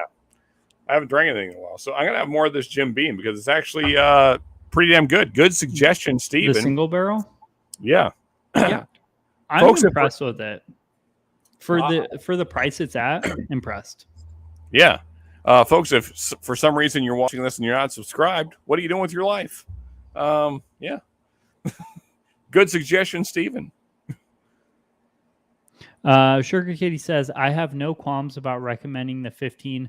The 16, not really as much. Most people are really highly on 16, but tend to like higher oak. Okay, so I think Sugar Kitty's saying that the 15 is better than the 16, or it's more a consistent flavor profile. Just like you wouldn't advise your friend who's not really into whiskey to buy a barrel proof bourbon when you would be like, oh, dude, just get like, benchmark bonded. You're probably going to like that. So I feel that's kind of what happened in this Sam Houston 15. It was more of the, and I like the dark notes. I'm all about the dark notes in whiskey. But this seemed to be the kind of more tannic, peppery notes of the barrel spice that you sometimes get that are okay, but they're not. To me, they're not a 130 experience. So, yeah. Sugar Kitty says they're about $14 to $20 less, or 15 to 20. Dear Lord. I'm getting to that point where I'm like, okay, we need to wrap up the stream. You're not talking straight. Words are hard. $20 less. I don't know. I would love to be able to try both of those before I decided to pull the trigger. That's been a thing for me. Like, I've seen the 14. I'm more interested in the 15 because the 14's been at my Costco for like $100, like $99.99 for the last few months, and I'm interested in it, but it's like 95 proof or something like that, or 96 proof, and I know the 15-year is like $10 to $20 more, but it's like 105-ish proof. Again, I'm probably butchering these numbers, Arizona. But like it's like almost 5 to 10 proof points higher, and another year stated, or one more year age stated. So I'm like, if I'm gonna buy one, I want to get the 15. Yeah, because that 15 is like that perfect price point for like, because like I said earlier, I gravitate to 110s. So if I have the choice between one that's going to be 105 or 95, I'm going the 105. So 15-year age stated 105 proof bourbon, that sounds like a celebration bourbon to me. Yeah. So I haven't had any of the Calumets yet, but around here, the price point between the 15 and 16 is within $10 of each other. 15s are going for about $125 and 16s are about $135. So either way, it's more than I normally spend, as Steven was pointing out. And so, like, I really have to be convinced to drop that kind of money on a whiskey because, like we talk about all the time, there's so much great stuff out there that's cheaper. So it's really hard for me to drop $100+ on a bottle unless I know it's great. So we'll see. We'll see what happens. I just think you should buy it. But again, that's also not my money. So I have no realms to be saying anything like that. Hey, Easy says that Jim Beam is spicy. Sean is getting needled. Yeah, that's another Reaper reference there. Oh, gotta love that. Got to love that. Yeah. I mean, it is what it is. Is that guy still breathing? I don't know. Do we care? Sugar Kitty says some people don't like 15 because of how cherry it is, but I don't find it medicinal. And if you like the dark notes, it's great. Ooh, yeah. Cool. So that's how the 17-year-old Wild Turkey bottled and bond is. Like, Alec hates it because it's like cough syrupy, but I absolutely love that shit. Like, if that bottle wasn't so limited and I could just buy it again, I probably would have by now. AZ only wants me to do it so I can send out samples. I mean, I might. Like, there's plenty around me, so it may happen. We'll see. I'll look around for something that's around that price range, like a celebratory bottle that's not in the triple digits, like too high, like $200 or $300, but like something that's around the 100 price point. I'll look around for it and see if I can find anything in my area. I'm just going to put it out there in the community. I don't know if these are even available at reasonable prices anymore. Probably not. There's two bottles that I'm really after that I don't know if they're still obtainable, but if they are, I would love to have them. And that is the Bardstown, the Chateau de l'Abad, and also the what is it? Ferrand, as Matt would Ferrand. say. Yeah. Ferrand. The Ferrand, yes. Chateau. So those are both the Bardstown ones, right? Yeah, they're special releases from Bardstown. I've heard from many people that both those are great, and that seems like the right kind of thing. I like finished whiskey, so yeah. I cannot wait until Bardstown reliably starts coming to Arizona. That and Nulu Starlight. Those three bottles or brands need to start coming here, like sitting on the shelves and shit, because one, Nulu, I know it's just like Finnish MGP, and I love Finnish MGP. Just because I think like MGP is a sweeter, simpler flavor profile. So I think it goes really well with finishing, because the finishing can kind of influence the whiskey a little bit more. It's a little bit easier for the finish to push around, for lack of better words. Again, that's just my thought process on it. I could be wrong because I haven't had that much Finnish MGP, but that's where I'm at. Starlight, same. Quick hint on your flights that you received. There may be some in there, so just saying. Okay. Well, I know you don't like to do blind flights, so you're probably going to tell me what it is before we even do it. I mean, so we're not doing like Joe or Matt style. We're just going to kind of do like a blind flight-ish, but we're not like hardcore, like trying to narrow down distilleries and like proof points and all that. It's going to be more lighthearted, fun stuff, but yeah. Well...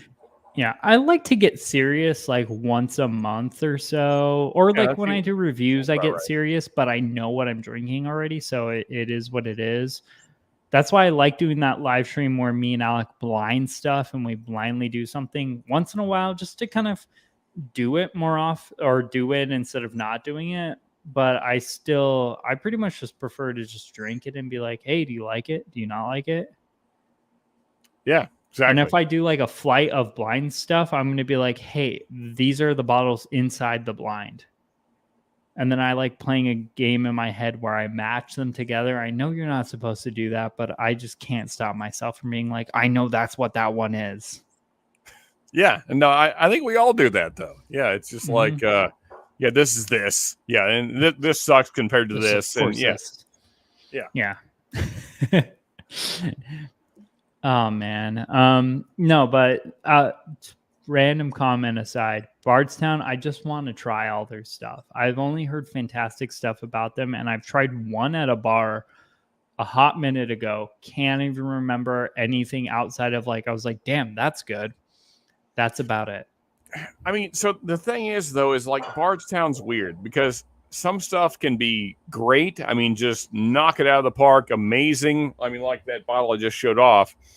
And then because they're not that far from me, I've tried quite a bit of their special releases, and some of their stuff is just like, wow, that's really overpriced and not that great. So it's, I don't know. Bardstown's a weird thing for me because like I said, some stuff's just phenomenal and the other stuff is just, yeah, it's okay. I wish it were about half the price it was, but. Mm-hmm. Yeah, I know. I've recently tried the Chicken Cock Rye, which is Bardstown. I think they source from Bardstown's, at least. That's what they said on the label. And I was like, wow, this is extremely amazing. Like the flavor profile, I truly enjoyed, just like I do like MGP Rye. But again, it's also like a $70, 90 proof bottle. And I was like, wow, that's a hefty price tag for that. And I'm just looking at price tag. I'm looking at the comment right under the comment you have highlighted. Remus 5 would certainly be a celebratory bottle because I'm freaking loving Remus 3 that I got from Todd. If I found a Remus 5, I can't wholeheartedly say I wouldn't keep it for myself. Hey, I tried it at a bar once and I was like, dude, this is phenomenal. Totally get it. Yeah. My inner motivation and selfishness might just take over and I be like, must keep it.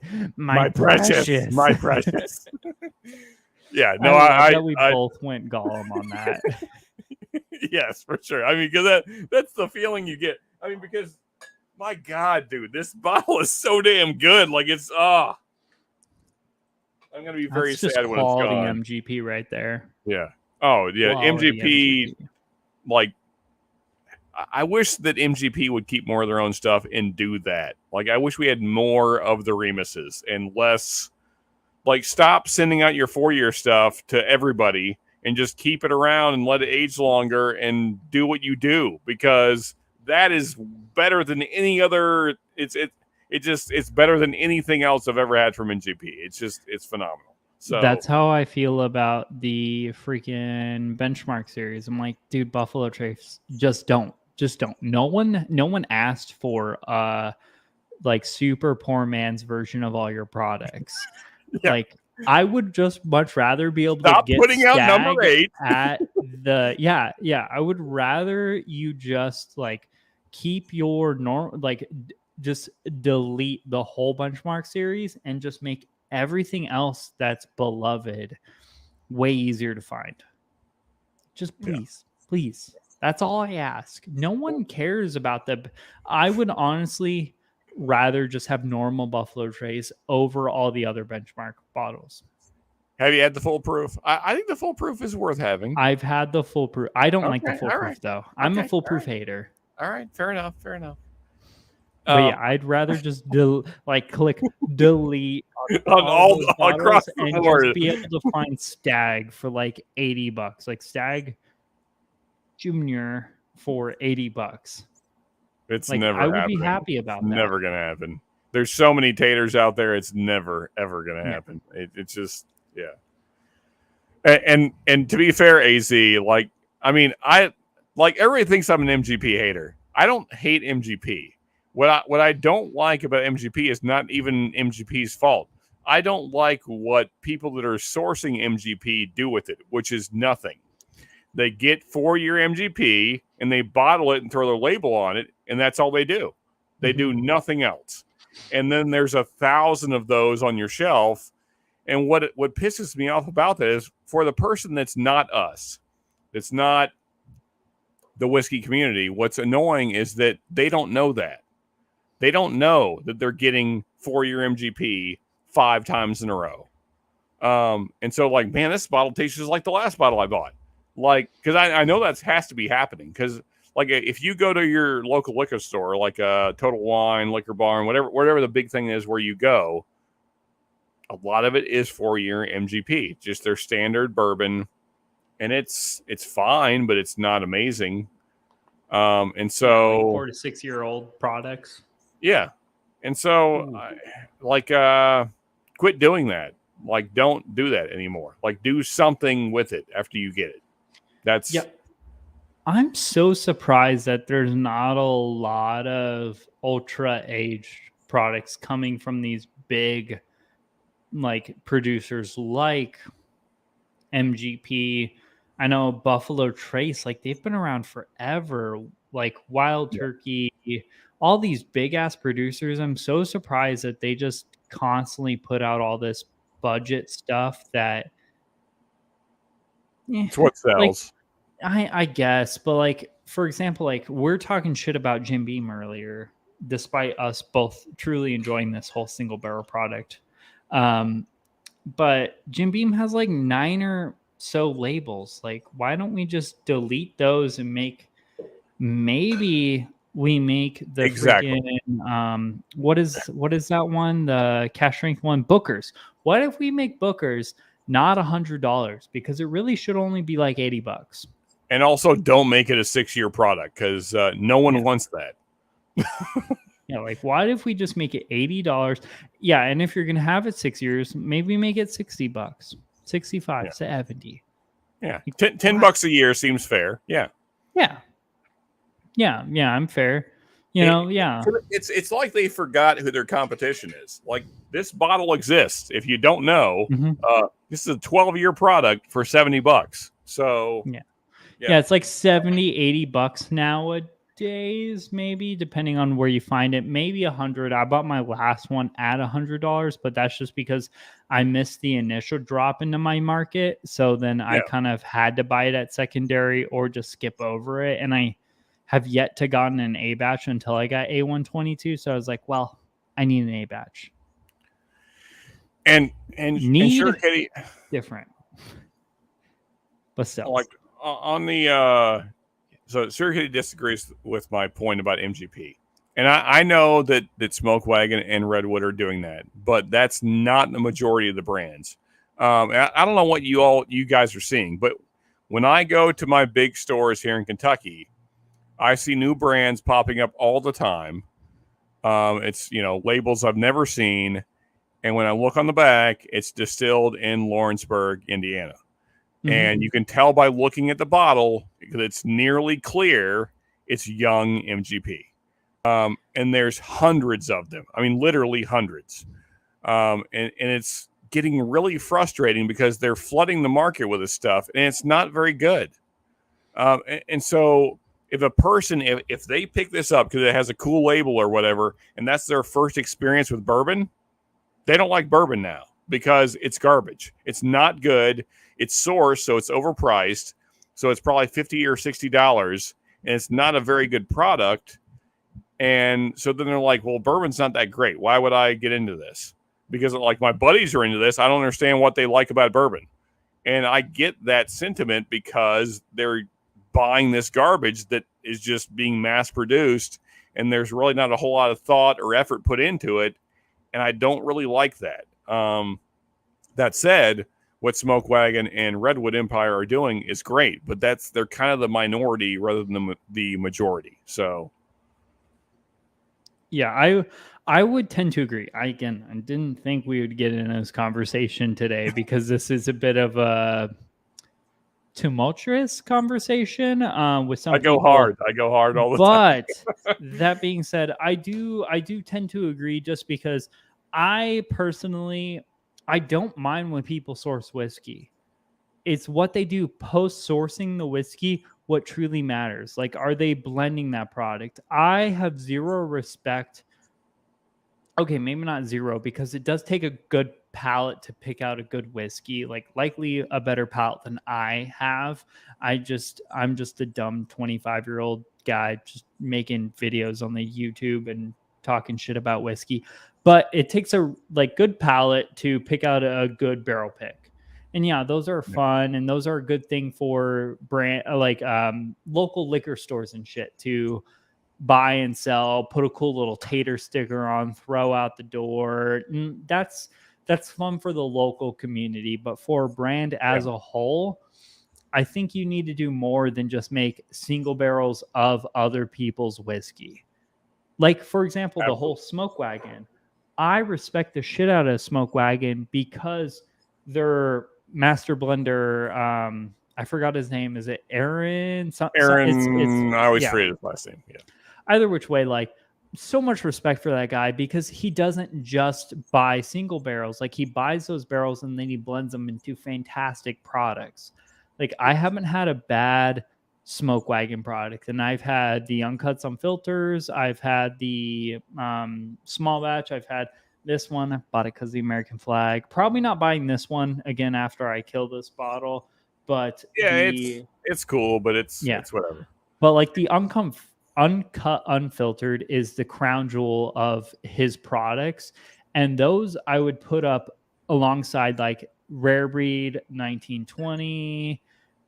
Probably not Elijah Craig, just because Elijah Craig is in its own tier for that price point. Yeah. Like, I really think they should, again, I would hate to have to pay for this, but I think they should be, their MSRP shouldn't be 65. It should be closer in today's market around 80, 90, maybe 100. You're right, but we have to say it very low so they don't ever hear us. But like comparatively, I'd put it up against a Bell Mead, which is another great blended MGP whiskey. This is 108 proof MGP whiskey, and this is freaking killer. Like the Nelson Bros or whatever the heck make that product, or I guess they discontinued this and they're making their own shit now. But that Bell Mead, at least I can speak on the old stuff, their Bell Mead. Fantastic blended whiskey. Redwood Empire blending their own stuff with MGP. Fantastic. That takes a lot of skill because not only are you making your own product that's good, because I've tried their bottled and bond of their own product and it's fantastic. It's better than anything I've had that they've blended, but they're also blending together with cheaper stuff to make a really good product. And blending is not an easy skill. I've tried doing that with already blended products. It never works well. Not a single time, except for we're not master blenders. Yeah, this bottle is a blended rendition of a bunch of like $50, 110 proof bourbons that I just smashed together in a Bell Mead bottle.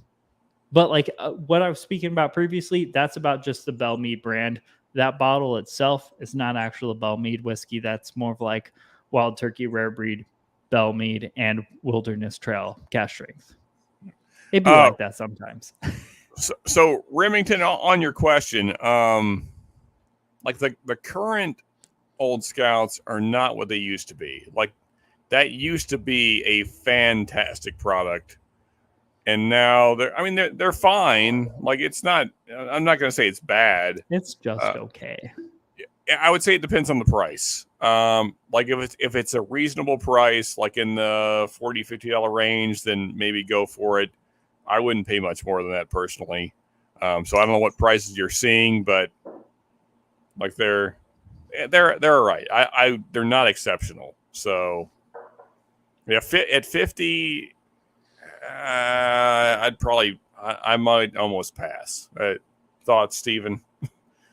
So I haven't had any of the Old Scout picks, but I would kind of agree. Like most of the $50 bottles nowadays are blends of 6 to 8 to 10-year-old bourbons at like at least 110 proof. And I know the MGP proof is usually around 110.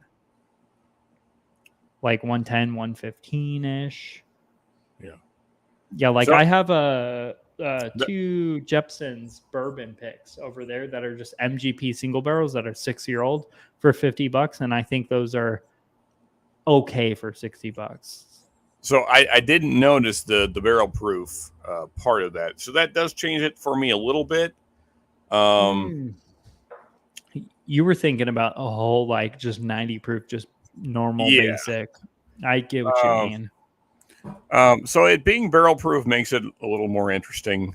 I know, like I get hate for this all the time. I'm not a huge fan of the 95.5. I know, everybody loves it. I'm a huge fan of 95.5 rye. There may be some in that sample pack. Just saying. Okay, that's like my go-to rye. I gravitate towards 95.5 ryes. I don't know why. It's probably because I like more like herbaceous or like kind of like black licorice flavor profiles, and a lot of heavy high rye ryes are super herbaceous. Yeah, I mean, so I tend to gravitate more towards like spicy, like dark chocolates, like that side of rye, which you can certainly get from rye. I like a spicy chocolate. Probably a little bit more corn and malted barley in the mash bill. Exactly. Yeah. And so like when it gets really minty and very herbaceous, like it's cool. Like I don't dislike it. It's just not my favorite thing. So let me see. Did I miss something here? 50 and it's bear proof. Yeah, I mean, that's probably worth a buy. That said, $50 in barrel proof, you can't usually go wrong. That said, this is 60 and it's fantastic. So I don't now. There's probably people in the chat that know better than I do. I don't believe this is 95.5 rye from MGP, but whatever barrel has done with this, it's money. This thing is so freaking good. Yeah. Yeah, I didn't love the bourbon rendition of that because it got kind of mineral. It got into that whole Dickel.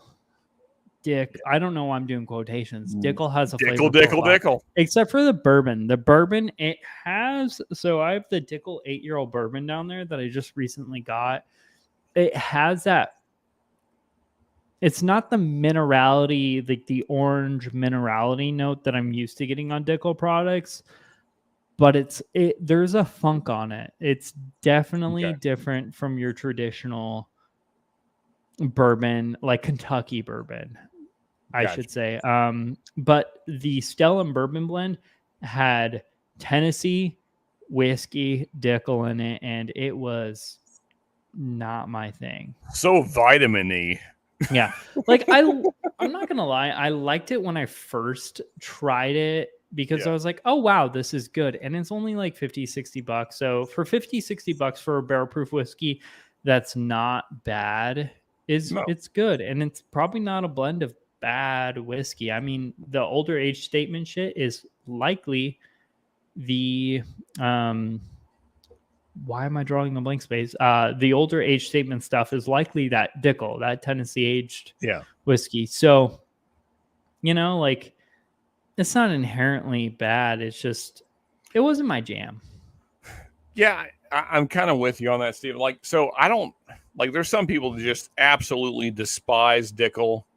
I'm not necessarily in that camp. It's just like, it's not my favorite profile. So, like it's okay, like especially at higher age statements, it can be kind of nice. It's just not my favorite usually because there is that kind of vitamin C, Flintstone vitamin, whatever the thing is, whatever you want to call it, that's kind of always there. I know what you mean. Yeah, we'll call it minerality. Yeah. Got Wayne Dear Lord, I'm gonna Montepetti. Monopet? Close. Sorry for butchering your name. But most importantly, to pronounce. He got a freaking Russell's 13 in North Carolina ABC lottery. That's freaking amazing. So go you, man. That's awesome. That's a goals whiskey for me. You see, that's Russell's 13, that's a celebratory whiskey. I don't even know what the MSRP on that is, but I would for sure pay $100 for a bottle of that. Like 13-year-old wild turkey at what? It's like 110 proof or something. It's a higher proof. It's higher. I've only seen a bottle one time, so I can't recollect what the proof was, but it's it's. See, that's the bottle you need to get. Yeah, I'll just go out right now and just $72.95. But again, I would for sure pay $100 for that. Yeah. So kind of pseudo friends of mine, Joe and Kathy Graves, fans of 21090. We chat occasionally and stuff, and they got a bottle when they were down in Kentucky. Don't know how they did this. They were just hanging out. Was it a Total Wine, I believe, in your own stopping grounds, and just stole it from underneath you. That makes you feel good. Hanging out in Kentucky, it cuts deep. It hurts. It hurts a little. They're like, oh yeah, I just picked up Russell's 13 at Total Wine here, and I think they were in Lexington, which is like 2 hours away from me. But so I was like, oh, awesome. Perfect. Cool. No doubt. Never seen one at MSRP ever, but awesome. Good for you. No. Well, I haven't even seen one. I know they've hit our market here or there, but I've never even seen one. Yep. So I'm getting forgetful because whiskey's happening. Steven, I'm a little toasty. Yeah, a little bit. As I said, live stream has gone way longer than anticipated. I kind of pre-gamed, not intentionally, but moving forward, if I'm going to do a live stream, I mean, I'll figure out kind of where people go. So if I'm going to go on Saturdays, because my wife works every other Saturday, So if I'm Gotcha. going to go live on Saturdays, because I have not much better to do than drink whiskey on camera and hang out with you fantastic people. Why not? Yeah, and hopefully someone like you comes up and we could just talk. But I'll probably likely be going probably an hour, 2 hours my time before anyone goes moving forward. I'll plan better. That'd be cool, man. I mean, so I've kind of sent it today. Saturday nights, like Trev is special tonight. Like he normally doesn't. Oh, go. yeah. The only one I know who goes Saturday nights is those bourbon guys, which I know they're skipping today because they're in the process of moving. Right. And then there's Joe, but he goes early. And then there's hot buttery rolls at 9, I want to say 9 or 10. Because I used to be in the same time frame as HBR. So. So I for sure will not be going. I'll likely be going like more of like the afternoon, like 3, 4 my time, and just be like, hey guys, I decided to start drinking today. Let's get drunk together. Then I can question my life decisions. You're mountain time, right? We're Pacific time right now. Arizona's in that weird spot where depending on what time of the year we transition back and forth. Right. Because we don't follow that whole daylight saving times like the rest of the world does. You gotta love Arizona just being like, screw everybody else. Yeah. We're doing our own thing. I mean, to be fair, daylight saving times is a waste of energy nowadays. We just need to hit, just like the benchmark line, we just need to delete. Because again, the only saving grace was a foolproof, but like I didn't love the foolproof, so it's just I don't care for that line. Now, my personal thing is that I think that the bonded and the foolproof are worth having around if this is the big if they're reasonably priced. Yeah. So if they're $25-ish, $30 is kind of the absolute limit. That's where they kind of fill a purpose. Over that, when I've seen them over that, then it's a no-go. It's a hard pass. It's just, yeah. Yeah, so they're nowadays, at least for the last like few weeks since they've hit our market, they've been super easy to find, and they're both $17, $18. Yeah, I mean for that, it's cool. I'm not so much like talking shit about the whiskeys themselves. I'm just talking shit on behalf of the brand, because usually people who are like getting heavy into whiskey who can handle that level of proof, like maybe the bonded has an existence in this world. I'm gonna pour some foolproof for you just for fun. Okay, but the foolproof, the kind of person who can handle foolproof usually isn't the kind of person who is like dying to hunt for a $20 bottle. True. So in my mind, it's a weird market. Yeah, I would rather them just wait, age up that product, and release an extra few bottles of Stag, or maybe create another sidebar of their products. Maybe not Stag, but like a barrel-proof version. Maybe call it like Doe. I don't know. Like something like that. Whatever the case may be, I just don't think. I think their Buffalo Trace brand and Weller Special Reserve, even though that's hard to get, I think those two fit the niche of budget products for the overall Buffalo Trace brand. I don't think they need to be releasing this benchmark line. Yeah, I mean, there was a time when Stag was budget-ish. It used to be $50. Back when we were young chaps. Now, not so much. Now, if you can even find one, it's 100 plus easily. So, I guess here's my thing: is that I don't know if Buffalo Trace can ever catch up, or if they even want to, because it seems like they kind of enjoy being the allocated brand. Maybe I'm wrong, but it seems like Buffalo Trace likes being that kind of exclusive thing. I mean, arguably, what brand wouldn't love that? But I also Yeah. know a smart business decision would be to capitalize on that, because you can never fully 100% believe in that in the future. So Yeah. all you can truly do is what you work with Time Now. So Time Now, from what I've heard, they're building a lot, and they're putting Oh yeah. down a lot. I just don't think they needed the budget benchmark line. Like maybe benchmark number 8, because it's a blended whiskey, so that makes sense.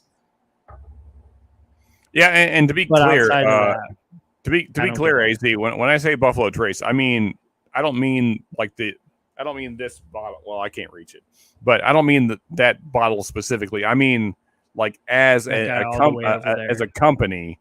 I mean they enjoy being the allocated brand because there's nothing more allocated than Buffalo Trace products. Mhm. So I think they like having that position in the whiskey market, that they're like the most sought after for, I mean, let's be fair, they're the most sought after for people that are new to whiskey. That's what it is. So Yeah, or just people who have like 3 or 4 bottles and they haven't really branched out and like, hey, I like Buffalo Trace bourbon. So all they do is hunt down, Buffalo Trace products. Like, yeah, oh, I know I like E.H. Taylor's small batch because, well, it's not a bad whiskey. It's actually no, pretty good.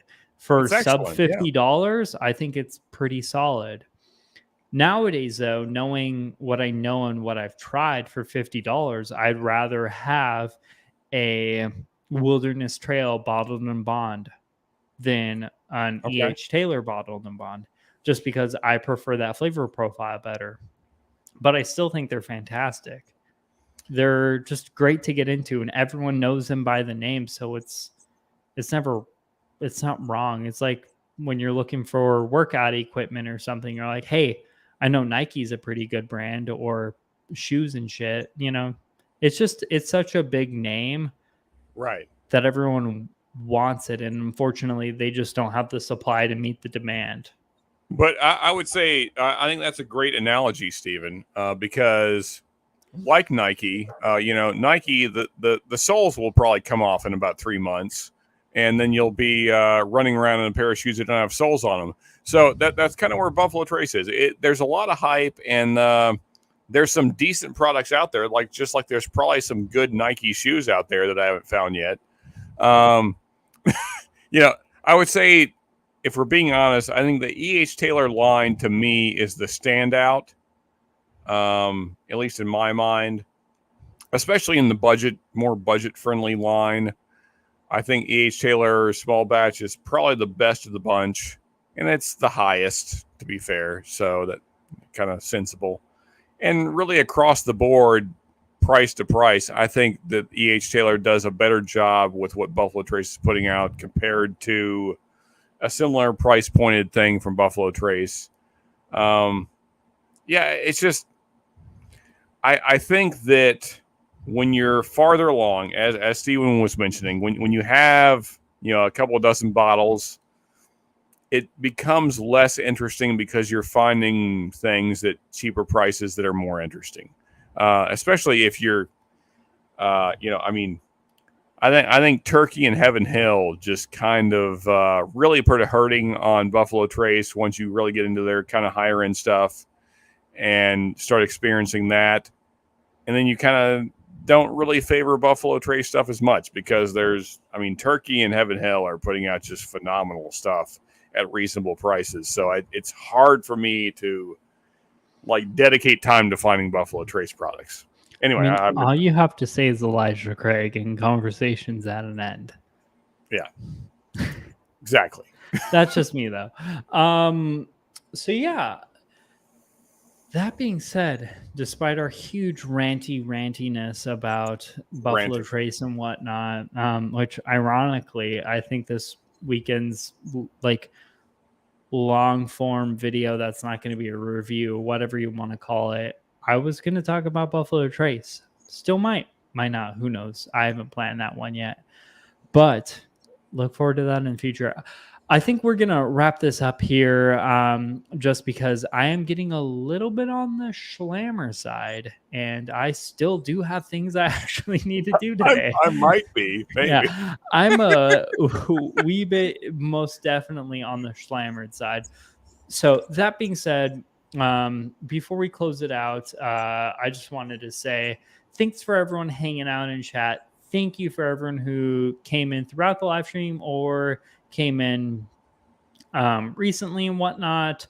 Thank you, Whiskey Wars, for coming in and hanging out. If you haven't done so, please do us a favor. Like, comment, and subscribe on this video and all of my other back catalog. Like, literally, I fully expect you to go back and watch every video, all of them. like it, leave a comment. I'll comment back. It'll be a whole thing. It's going to be a lot of work for me tonight, but I'll freaking do it. And also do that on Whiskey Wars channel because he's freaking fantastic. So do so if you haven't done.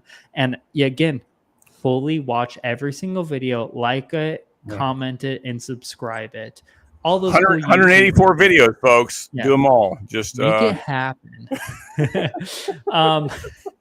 But out of all seriousness, like, comment, subscribe, both my channel, Whiskey Wars, and anyone who may or may not have come in throughout the live stream that I spaced on.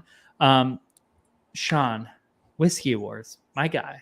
Any closing out statements? I know we're going to do a lot more live streams in the future. So yeah. Any closing statements to this? Yeah. So I just want to talk about that. So I for those watching, I have sent Steven 2 blind flights. Those will be coming up in the very near future, so watch out for those on my channel. And we're gonna be doing some back and forth stuff. I know I'm not enunciating words real well, so words ain't worth no well. Yeah, and I probably didn't even say that right, but whiskey's happening. But thank you, everybody, and thank you for last night as well. We did some great stuff last night, and I love this community. I'll just end with that. This is the best community in the world. So thank you, Steven. Thank you, Chad. Yep. And cheers. Yeah, and also go check out the Bourbon Wrench, Trev, on his channel, one of my mods. Please put his link down there below. Go ahead and check him out. Say that we sent you over there. But that's a wrap for this video, guys. We will see you all later. Cheers, y'all.